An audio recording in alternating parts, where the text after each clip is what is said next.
is preparing some documents that I'll cite here so that we can give you.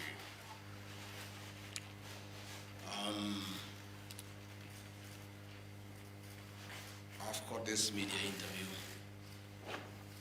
in response to the special motion dated 26 September 2024 by the Honorable Mutuse Mwengi, Member of Parliament for Kibwezi West Constituency, for the removal from office by way of impeachment of Gachagua, the Deputy President of the Republic of Kenya.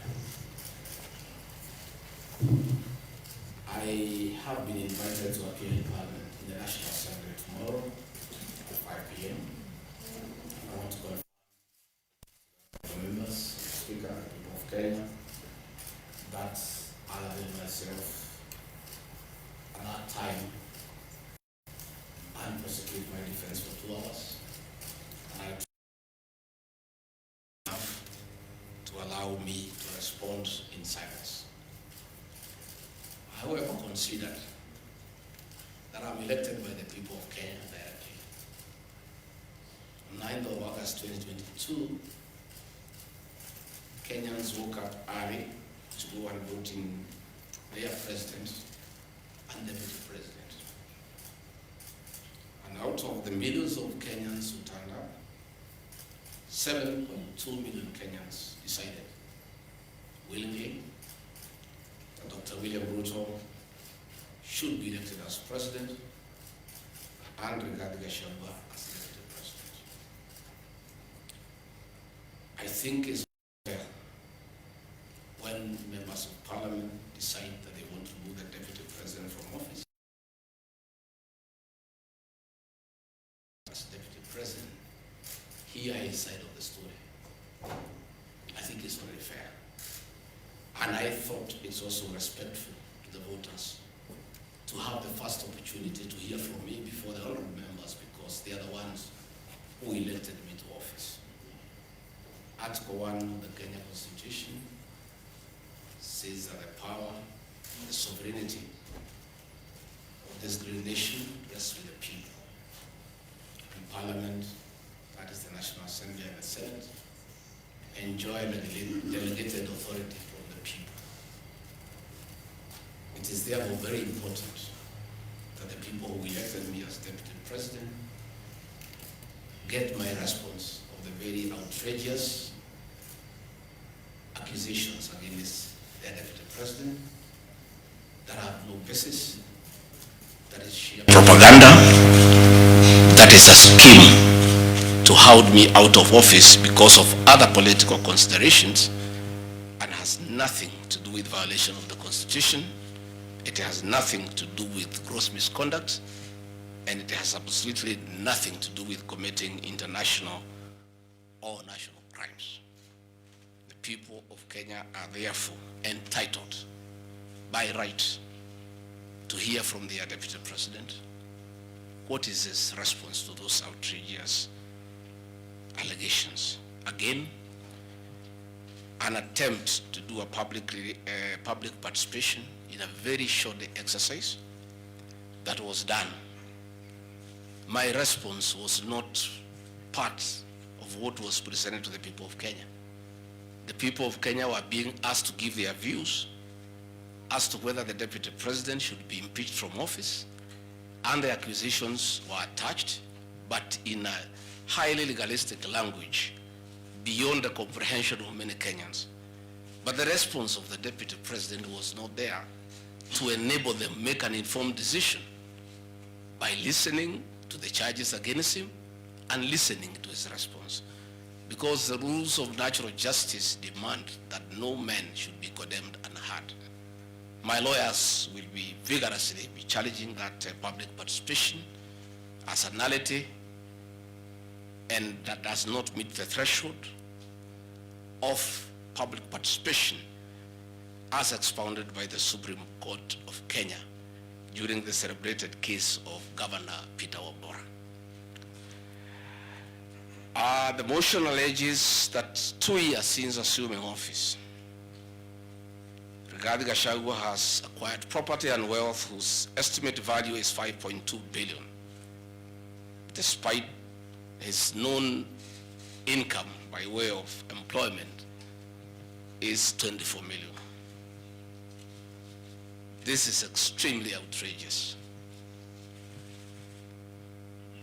Honorable Mutuse goes ahead to give properties that he alleges are owned by one Rigathi Gachagua. I trust he was just given a document to sign. Had he taken some bit of time to do some research, he would not embarrass himself and the National Assembly.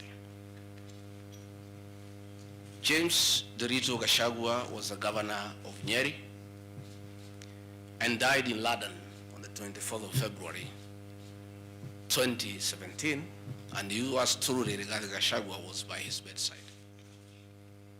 Prior to his death, 3 or 4 weeks before, in privacy, he wrote his will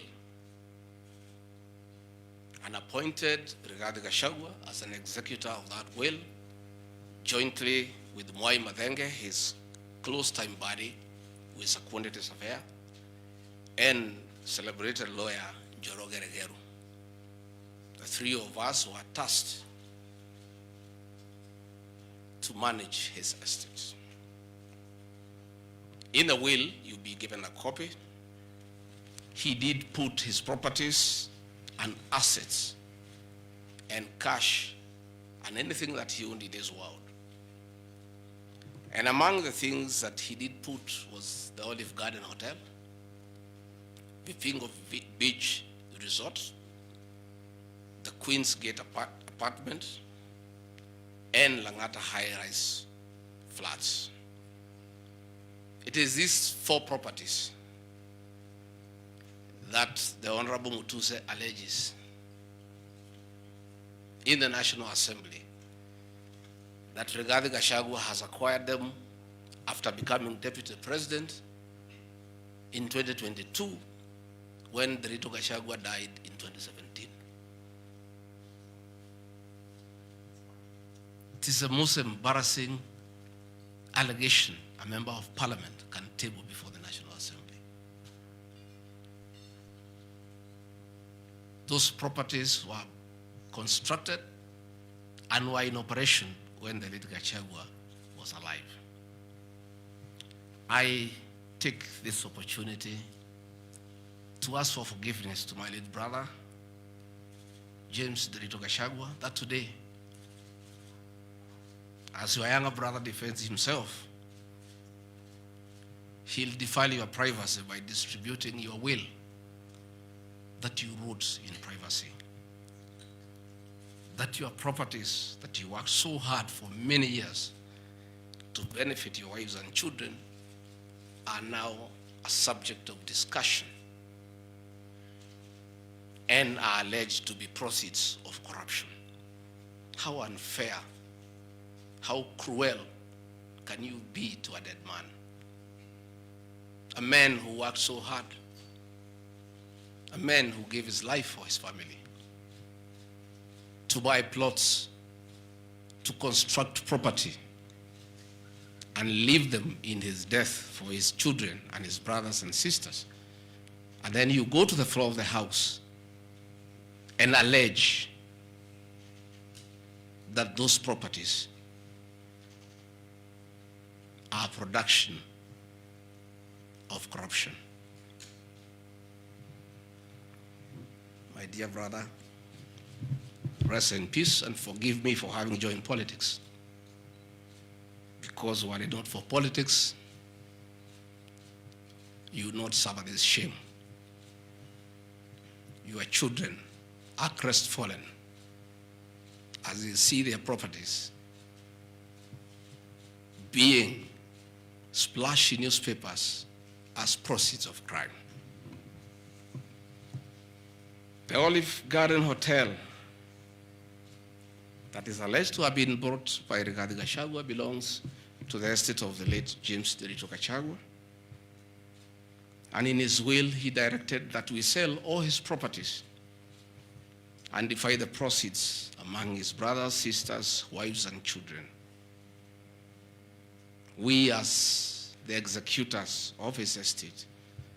And I want to pay tribute to lawyer Njoroge Regero and Mwai Madenge for their commitment and sacrifice to the Gachagua family. Many executors who have been given properties to run by deceased people end up misusing them and depriving the beneficiaries.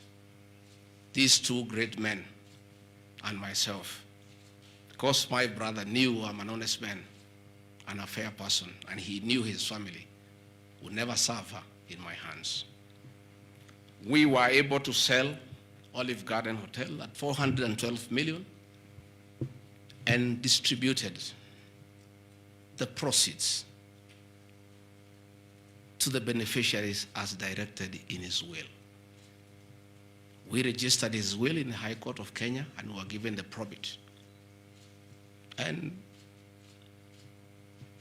my late brother, in his wisdom, left Rigathi Gachagua 5% of his wealth. I was therefore able to get 20 million shillings from this sale. That is money that is in my account, that again I'm told they are proceeds of crime.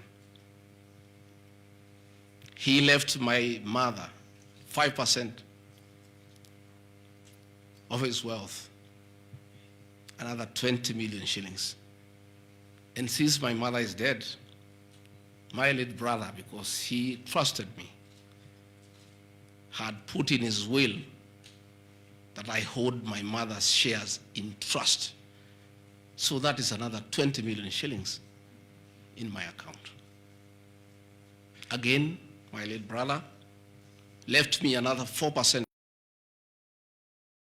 hold in trust of the children who is deceased, the late Dr. Friend Wachira Gachagua, whose children are in South Africa. And another 16 million shillings was put in my account. My late brother gave 2% to my wife, Pastor Dorcas, because of her kindness of looking after him when he was ill. All this money that has come to me from a dead brother, I'm being told are proceeds of crime.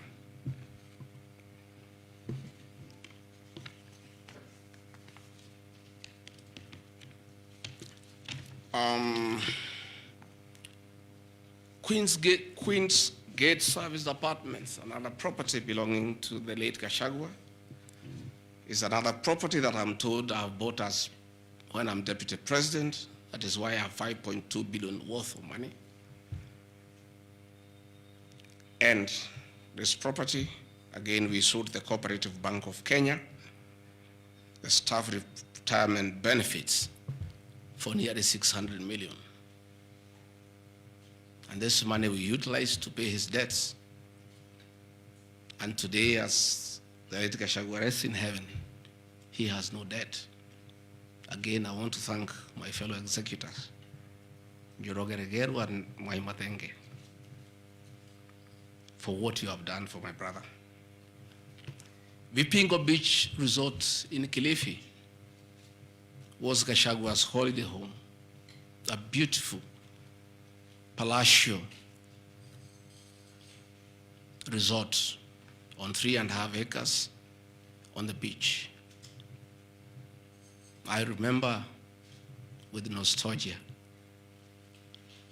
that he used to host us there every Christmas to enjoy ourselves. This property belongs to the estate of the deceased because ourselves have a family. We want to retain it for sentimental value so that when we visit there, we remember him. The Honorable Mutuse again goes to the, in a very emotional manner, quoting the Bible, says that this property has been bought corruptly by the deputy president without knowing where the money has come from. I have seen some land, Rogoro Kiamariga, 1223 in Mathera East constituency. To start with, Rogoro Kiamariga is not in Mathera East constituency. It is in Mathera West constituency. In haste to dispose of the deputy president because of political deceit and conmanship and betrayal. They could not even get it right where the land is situated. They were in such a haste to get rid of the deputy president. The land is Ruguru/Kiamariga, 1223 in Madeira West constituency. It's a 2-acre land. It's alleged it has a helipad. It's a lie. The land is too, and I have planted napier grass for my dairy unit. I bought it at 3.5 million shillings. Again, from my dairy farm. I have a dairy farm, 50 cows, and I do make an income of almost 1.5 million shillings every month. They afford to buy 2 acres of land. And I take this opportunity.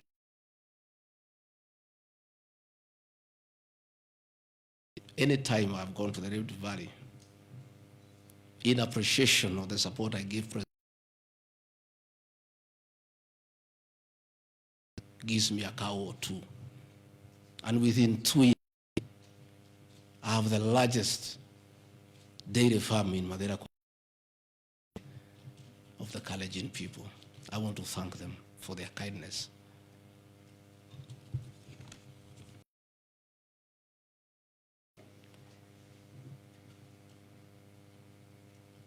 An accusation that I've bought 40 acres of land in Kakuret, Kabraine in Kieni, Nyeri constituency as Deputy President of the Republic of Kenya. I saw the Honorable Njoroge Wainaina, the MP for Kieni, signed the notice of motion to impeach me on the allegations, this one being among them. Had there been no malice, Njoroge Wainaina, the Honorable MP for Kieni, would have advised the Honorable Mutuse that he sold me this land in the year 2015. I have a sale agreement I'll give you with this picture. I bought this land from the Honorable Njoroge Wainaina in 2015. I was not even a member of parliament. Yet he has appended his signature that I should be impeached and go home for having corruptly bought 40 acres of land in Kakuret. In fact, the land is not 40 acres, actually 35. The allegation is that it's 40 acres, but that land is 35 acres. The people of Kakuret know it. I bought it from the Honorable MP for Kieni, and had he read this motion, I'm sure he would not have signed it. But as you all know, there was a lot of coercion, there was a lot of intimidation, and I'm sorry that I'm told the Honorable Wainaina is admitted in hospital because of threats, coercion. He is being forced to hang a brother against his will and his conscience. These are the lies that Mutuse brought to the National Assembly, and asking the people of Kenya to get rid of the Deputy President of the Republic of Kenya based on lies. I have seen another ridiculous allegation that the Honorable Rigathi Gachagua, Deputy President of the Republic of Kenya, has since becoming Deputy President, acquired 80 acres of land in Meru. That is false. What is true is that the Deputy President is a member of Solution Circle Limited in Meru. And for those who do not know, the Deputy President is half Meru, half Kikuyu. His mother, the late mother, Kirigo Gachagua, was born in Meru in a place called Katheri, and thereafter settled in Kiberesha. Deputy President Rigathi Gachagua sometimes is a lonely man. His father is dead, his mother is dead, His brother, Derito Gachagua, the governor, died of pancreatic cancer. His brother, Dr. Fred Wachira Gachagua, died because of alcohol. His other brother, Jackson Riani, died because of alcohol. His sisters are married. So when he goes home, many times he's lonely. And he decided to look for some land in Meru where he can go and build a house and be among his relatives, his mother's relatives. And in the process, I identified that 29-acre land and borrowed money from Solution Circle, which I'm paying every month. We'll give you documents.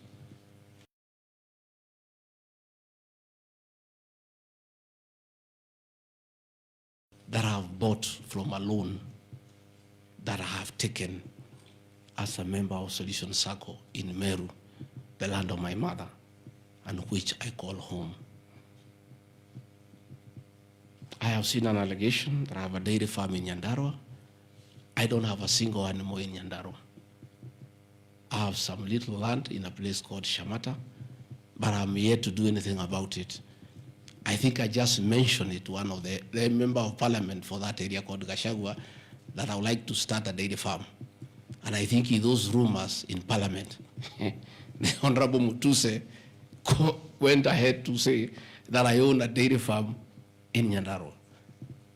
I own no such farm today, but God willing, because of the good climate in Daragwa, in Shamata, one day, God willing, I'll have a huge. I have seen companies listed just to create an impression that Rigathi Gachagua is doing business. I want the people of Kenya to know that Rigathi Gachagua was a businessman before he became a politician. And he had a life, and that life is part of his history. So getting companies 15 years ago, 13 years ago, 10 years ago, and publishing them.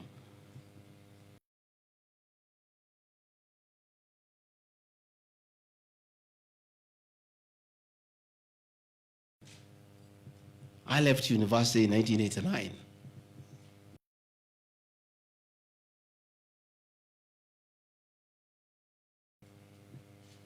Up to the year 2002. I left for the private sector for another 15 years.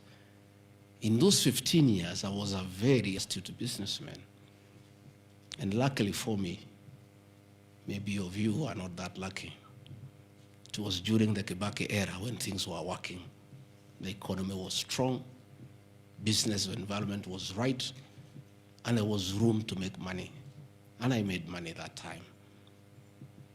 Those are old companies, and they are not trading. And when I became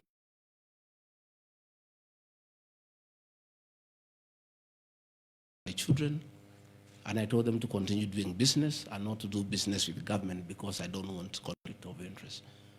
I want to confirm to the people of Kenya tonight that no company owned by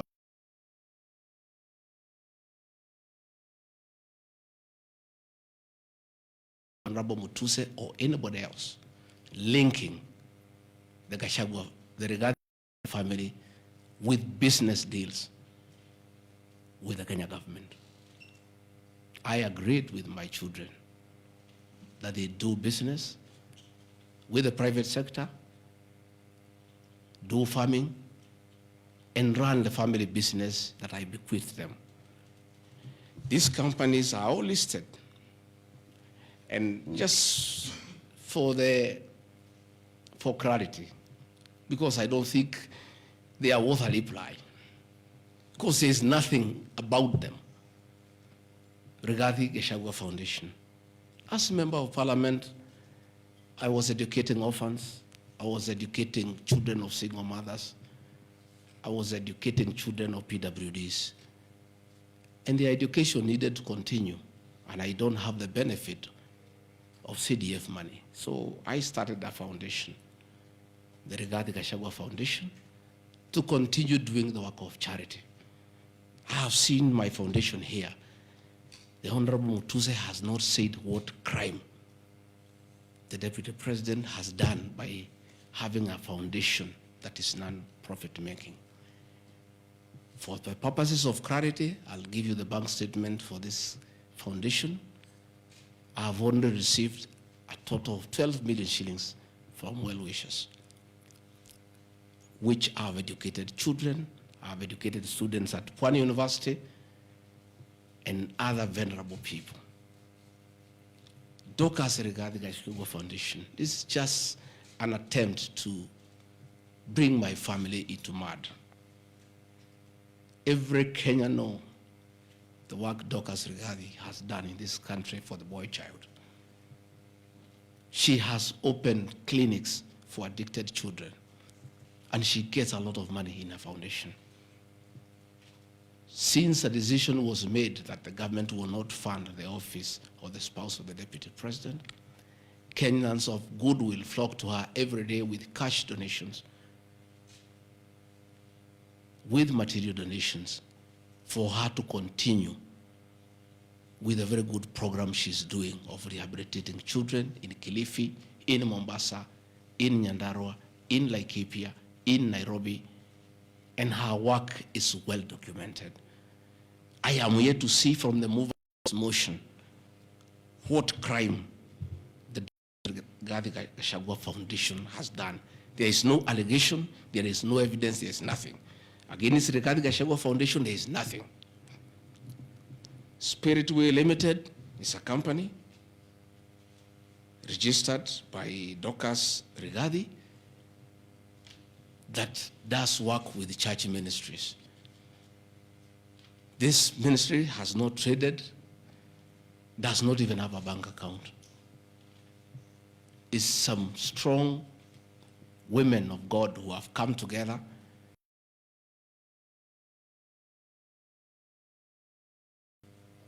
to preach the gospel. The mover of this motion has not indicated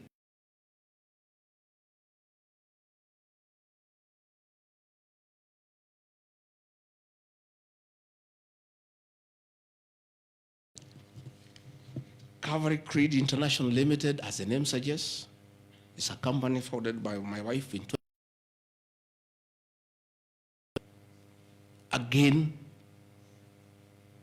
on evangelism and activities to do with the Church of Christ. I have not seen a single allegation against this company. Mothers of the Lord Limited. Again, this is a company incorporated by my wife, Pastor Docas, in 2021 with our friends. It has never traded. It does not even have a bank account. The Anani Collective. This is a business name registered by my son, Dr. Keith Rigathi, in 2021 before I came into office. The ideas he had, they have not yet to fruition. So the company is dormant. I am waiting to see a single allegation.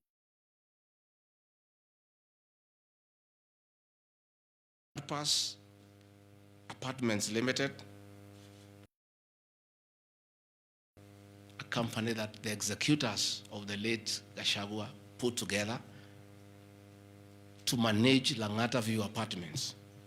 The late Gachagua left 80 apartments for his children in Langata and asked us to sell and the proceeds to the wives, the children, and the brothers in a formula that he gave.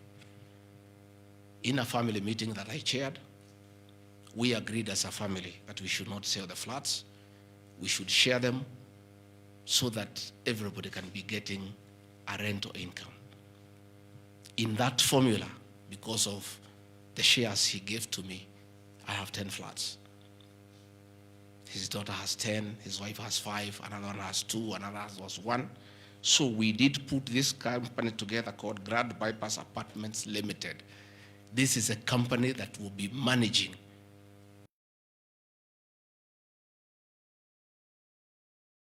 estate of the late Gachagua. Again, this company has been put here by the Honorable Mutuse as a company set to manage flats belonging to a dead good man, future of his children. And in his death, he is being haunted on nonsensical allegations, simply because a decision has been made that Rigathi Gachagua is no longer useful to this administration. He is a spent cartridge. His work was to help fight Uhuru Kenyatta and get President William Ruto to power. And thereafter, he is of no use. So he should be dispensed with, and somebody else can be appointed against the will of the Kenyan people. That is the viciousness that we are even fighting the dead. How insensitive can we be? What is this power thing? That you even fight the dead for you to entrench yourself in power and get rid of your perceived political enemies. I appeal to the people of Kenya to have respect for the dead, if nothing else. People may have money, they may have power, they may have everything, but they must remember that it is very respectful to respect the dead. Please stop haunting my late brother. Don't put him.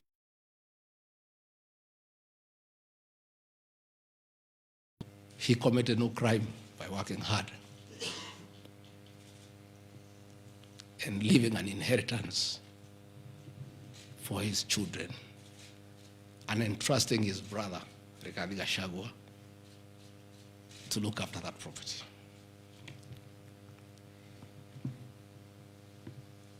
Fortis Viz Group Limited is a company incorporated in 2023 by my son, Kevin.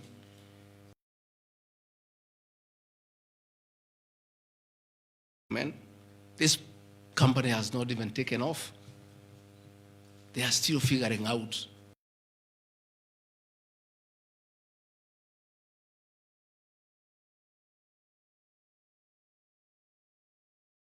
they have to come here every day to keep me company and find out what is not happening. This company has not even started. These are young people, children. Why do you want to destroy their future? By putting their names in the press with negativity because you want to destroy their father. These are innocent boys who have decided to invest in their own country. Why do you want to destroy them? You can destroy Rigathi Gachagua, fair enough, he has lived for 59 years. But these boys, hardly 30 years. Why do you want to destroy them? Pioneer Medical Company Group.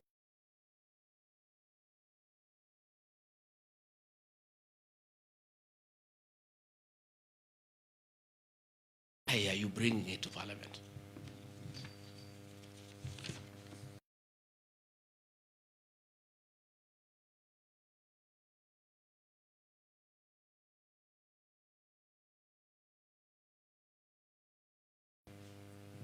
At the roundabout at Bomas on your way to Rongai.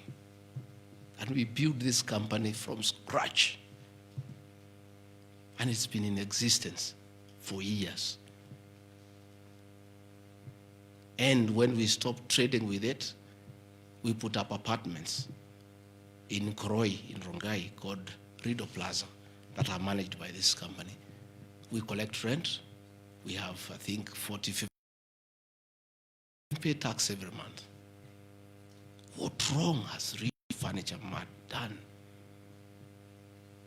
Rideau Plaza was 10 years before Gachagua became deputy president.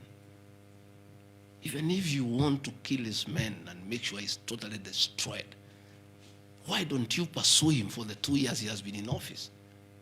Why do you want to go back 20 years before he became deputy president and criminalize his enterprise and his hard work? Biovet Kenya Limited is a company, again, I founded in 2009. Many years before I even went to parliament. It has not done business for the last 15 years. Not a single shred of evidence that this company has done wrong. It's not there. Murani Manufacturers Limited. It's a company that is founded by a character from our village and sold some shares to my wife and my children.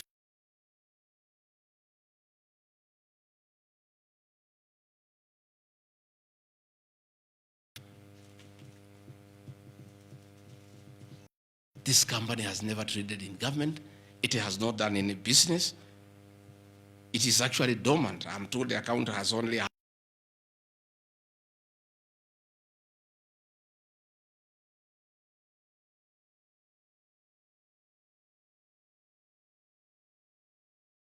have some shares in a company that has 132,000 shillings. Delta Merchants Limited is a company I founded in 2009 during the Kibaki era. It has not done business for 15 years. We demand that you say what this company has done. Wamunyoro Investments Limited is a company named after my village in Wamunyoro, which I founded in the year 2001 as a construction company. This company owns a lot of property that I bought in those years when the economy of this country was on sound footing. Since I became deputy president, we ceased all activities of this company. It has not done a single transaction with anybody. The company is dormant, but it owns property. Those properties were bought and acquired long before I became deputy president.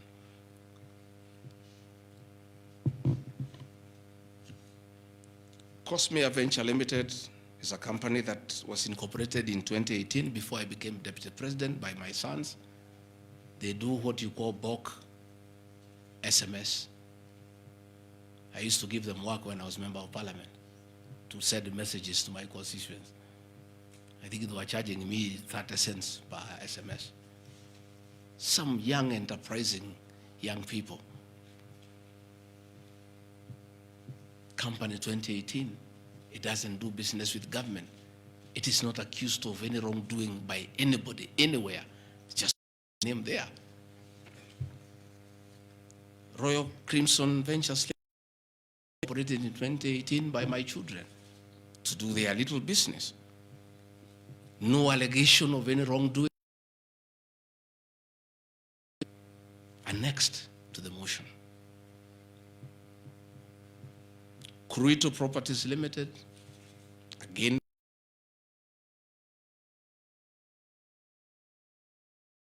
the Vipingo Hotel.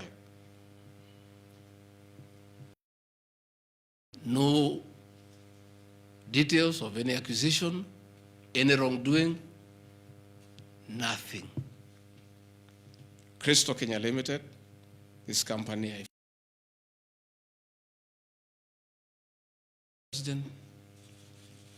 I gave out my shares to and myself and my wife, we got out and asked them to continue doing business. My two children, like their father, very enterprising.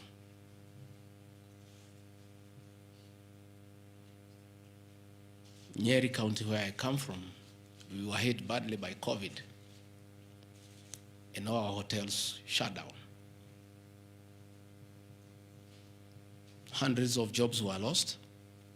Many people who were supplying to those hotels shut down. The two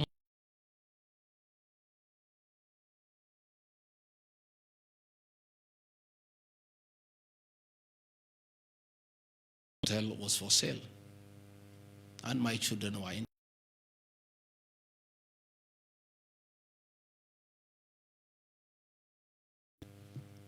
Treetops Hotel cannot be sold. It belongs to KWS. It's a government.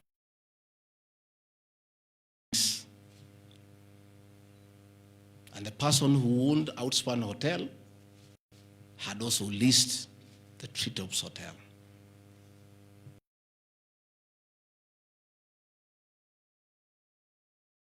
Got an assignment of the lease, so they don't own Treetops Hotel.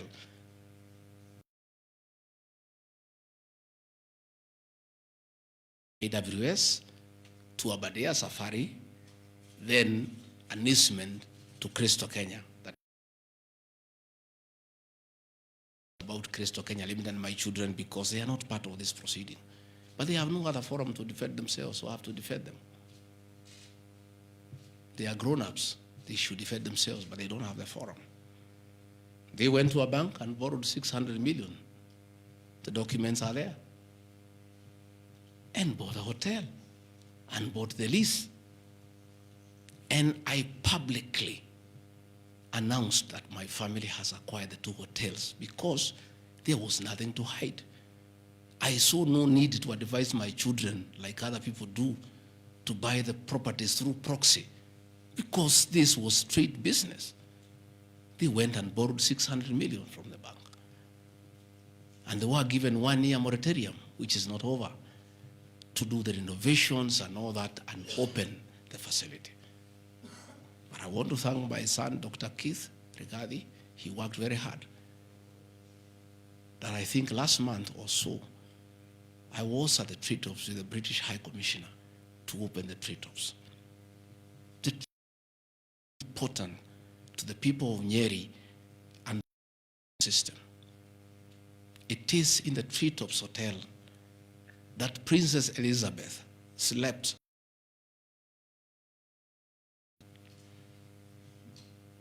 And when that facility was shut down, it was very devastating to the people of Nyeri and the Aberdare ecosystem.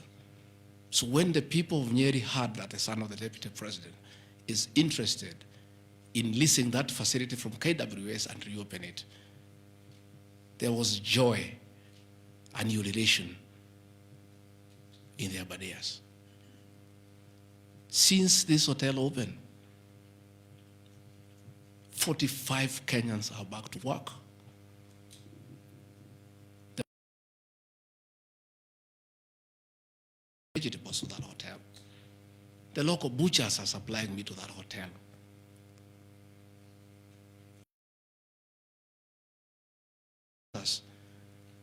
Come every weekend to entertain the tourists. The tourism circuit of the Aberdare is back. Are now being demonized as crooks, as criminals, who should not invest in their own motherland because the Deputy President of the Republic of Kenya spends a lot of time in one of his functions that he has been given by the President to coordinate development partners and look for investors. Why should the Deputy President go to look for foreign investors when his own children can invest at home?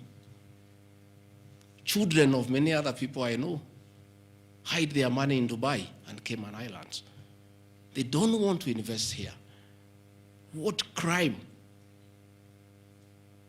have the children of the Deputy President of the Republic of Kenya committed by borrowing money from a bank?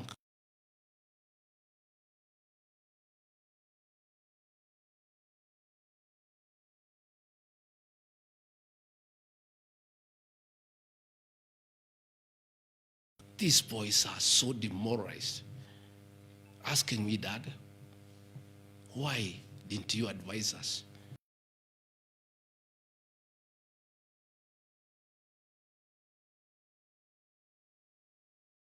Didn't invest in one country. And if we dare to invest, we should. Are we criminals by virtue of being your children? That's a question my children are asking me.